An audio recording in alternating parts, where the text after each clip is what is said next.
Mille Goules, c'est un petit surnom qu'on m'avait donné et aujourd'hui on l'a adapté à la ferme parce que quand on a créé la ferme, c'était utopique de se dire qu'on pouvait avoir 1000 moutons, donc des goules, des têtes, un troupeau de 1000 têtes entre guillemets. Et aujourd'hui, voilà, on devrait arriver assez vite aux 500 moutons et peut-être pourquoi pas un jour aux 1000 moutons, ce serait très rigolo vu le nom qui y est associé.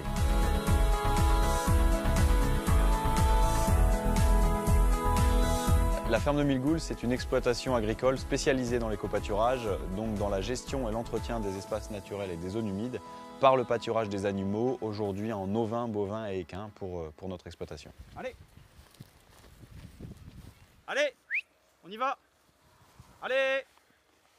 Donc moi j'ai un parcours agricole-environnement, donc sur la gestion des élevages ovins plus spécialisés. En parallèle, moi depuis que je suis petit, je suis dans une association d'environnement, ce qui m'a permis d'apprendre sur le terrain l'ornithologie, un petit peu de botanisme et surtout la gestion des espaces. Aujourd'hui, les réponses que j'apporte, c'est aussi par l'expérience que j'ai depuis que je suis dans cette association. 90% de nos sites sont situés en zone urbaine ou périurbaine et il y a un contact très régulier, voire permanent avec les enfants des écoles, avec les habitants. Et nous, on prône des éco-pâtureurs agriculteurs qui sont là vraiment pour valoriser l'herbe en alimentation humaine. Et on recrée un lien aussi en mettant une dynamique alimentaire qui permet aux habitants de voir des animaux qu'ils vont eux-mêmes consommer sous leurs yeux.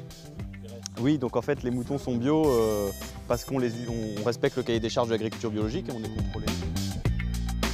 Notre dynamique aujourd'hui pour nous, c'est pas de faire de la décoration avec des animaux ni de faire simplement tondre de l'herbe. C'est vraiment l'objectif numéro 1, d'entretenir la prairie dans le respect de sa flore qui est associée. Et deuxièmement, de valoriser cette herbe qui était considérée avant comme un déchet en une viande de qualité. Aujourd'hui, nous, on gagne notre vie en faisant pâturer des animaux qui vont produire de la viande d'agneau, de la viande de bœuf, qui va ensuite être vendue à l'ensemble des habitants de la commune.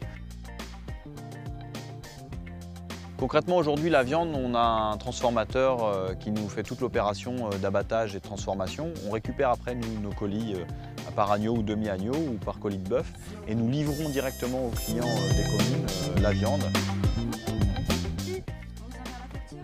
Alors aujourd'hui, au niveau du chiffre d'affaires, la société étant encore très jeune, nous avons fait le choix déjà de garder l'ensemble des femelles pour notre agrandissement, puisque nous agrandissons le cheptel. Nous sommes en race ancienne en plus, donc à terme, sans doute que les femelles seront gardées pour peut-être installer d'autres agriculteurs dans cette race-là. Et nous espérons l'année prochaine avoir entre 300 et 400 agneaux qui nous permettront d'avoir un chiffre de 40 à 60 000 € de vente de viande. Ça mène l'agneau, donc les merguez et les côtelettes qui sont là. Nous, ce qui nous différencie de la concurrence, c'est ce qui plaît aux communes et aux collectivités, c'est qu'on noue un contrat de 10 ans avec une convention.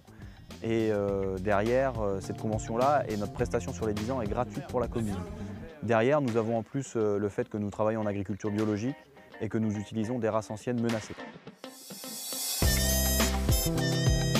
Demain, l'enjeu, c'est de continuer à répondre aux communes sur la gestion de leurs espaces naturels et aussi de conserver la race. Aujourd'hui, la race qu'on a, il reste moins de 1500 brebis.